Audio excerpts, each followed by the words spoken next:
Hi, welcome to the small shed. This week we're back in the garage trying to get some work done on the lights. See you in a minute.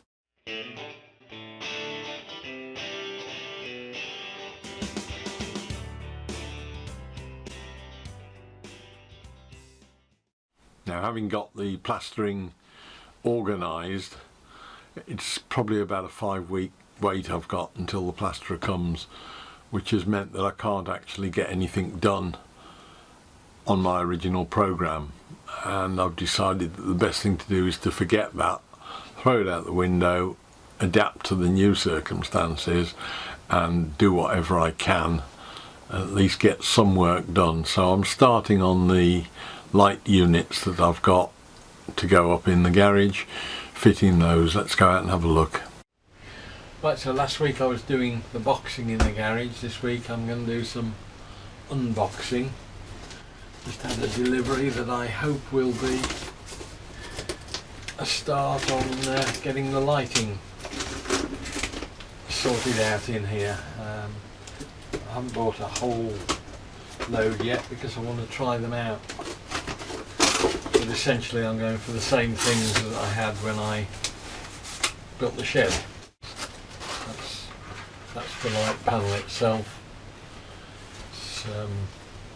It means that I can either sink them into the boxings, which I'm going to do over by the window, by the door I mean, or where the ceiling is, I can just build a very shallow, probably even just 12mm or thereabouts, and just fix them in across here. And I say, I think for about £85–90 I think for all 10, that would do the whole of the garage. So we'll see how we get on. The option is that I could have used a tube fitting with an LED in it, but occasionally, on one or two occasions, even as late as a few days ago, I bashed these things with bits of wood and all sorts, and it's very easy to break a tube. Whereas if these are up flush with the ceiling, I don't think there'll be a problem. So what I'm going to do is have a go and put them in up. First 3 anyway. Let me show you.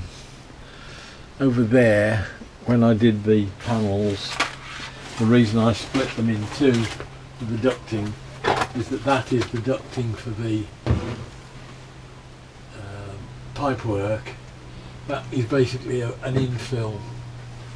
So I think if I put my 3 of them in there across, just got to establish where my central lines are and everything, and then I'll just run them round in the boxing, the wiring, and connect into this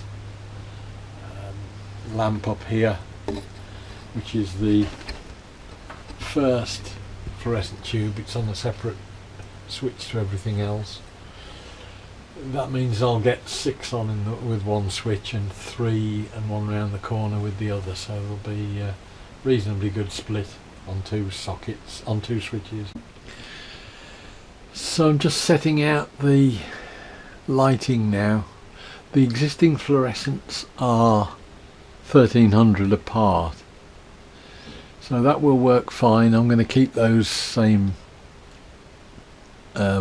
points through the ceiling to connect to, and then I'll go off with 2, one either side and 1 in the middle for the LED lights, and then taking it 1.3 further along that way gets me to more or less that last boxing up there.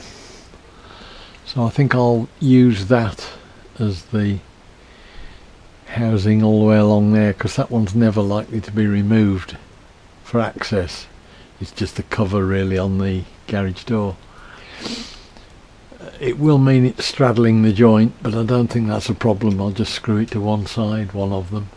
But those are the positions. I've put one there, and one there, running in 3s, lengthways and widthways. That'll leave me one more light, which I'll put in that alcove in the centre of that, which again is about 1300 from this light, but it'll just be skewed over a bit into that corner. So that'll be my 10 lights. I've got some plywood squares cut that are just slightly less than the size of the light itself. If I could fix those to the ceiling, I could either leave them there just hanging down with almost like an air gap around, or I could even put a bit of 12mm MDF all the way around the outside and paint it, but that's something that can happen later on.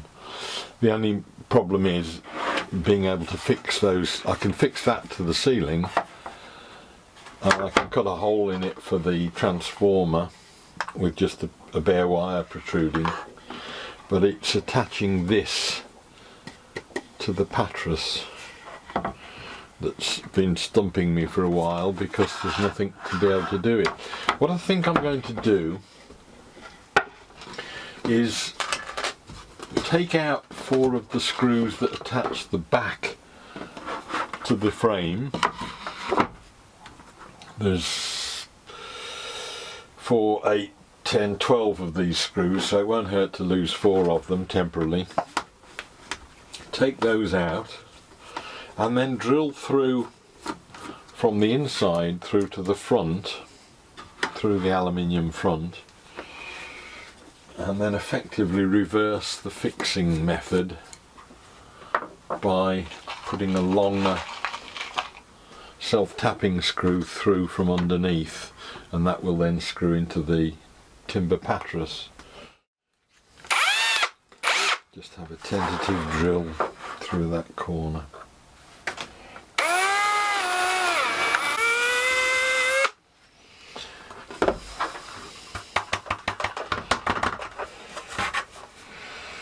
That gives me a fairly neat hole, which should be consistently in the same place.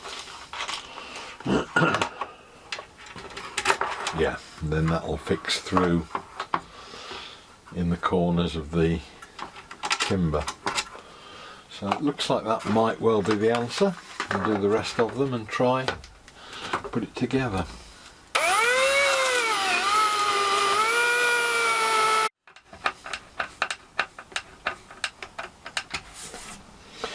Yeah, I think that's the answer. I mean, I can either enclose it, as I mentioned. I'll cut out for the wiring to go inside, and that'll all sit within that middle part. I can either cloak it with some MDF or just basically paint that. If I painted that all black around the edge, it would be like almost like a shadow gap. Just mount that to the ceiling first and then just drop the light up to it. Right, so next I'll cut that slot out a bit more tidily than it's been drawn, and once I've done one, again I can use the router and just repeat by just clamping subsequent ones together.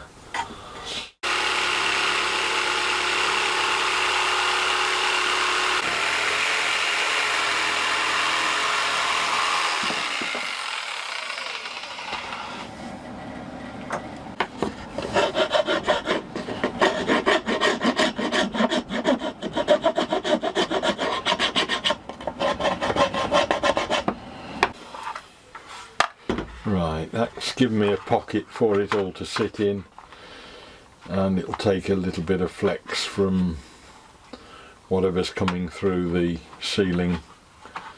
It means all I need to do is just put like a chocolate box or something on it, and I can unscrew that and disconnect the light pretty easily. So that's the guinea pig produced. We'll get and make the rest of them now.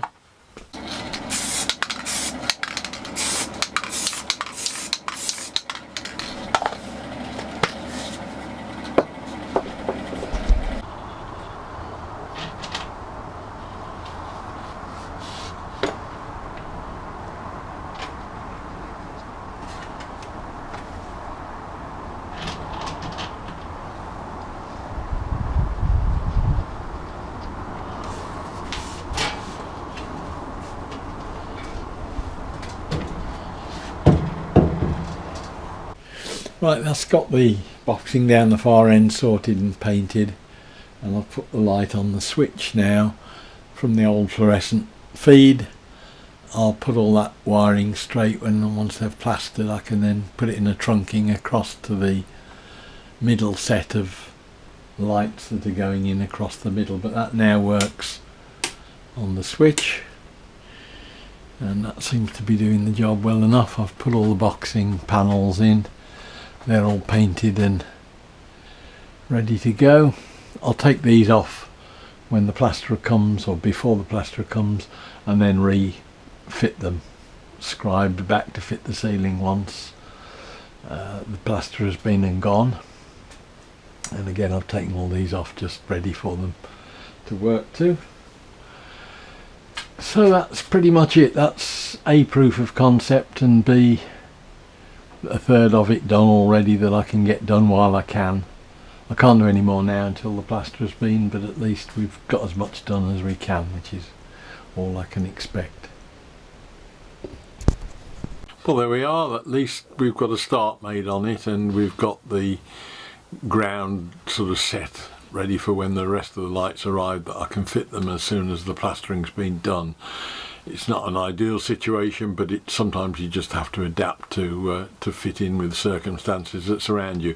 The alternative was to sit around and wait and do nothing for 5 or 6 weeks until the man came, and that would just put a straight 5 or 6 week block in the progress on the garage at all.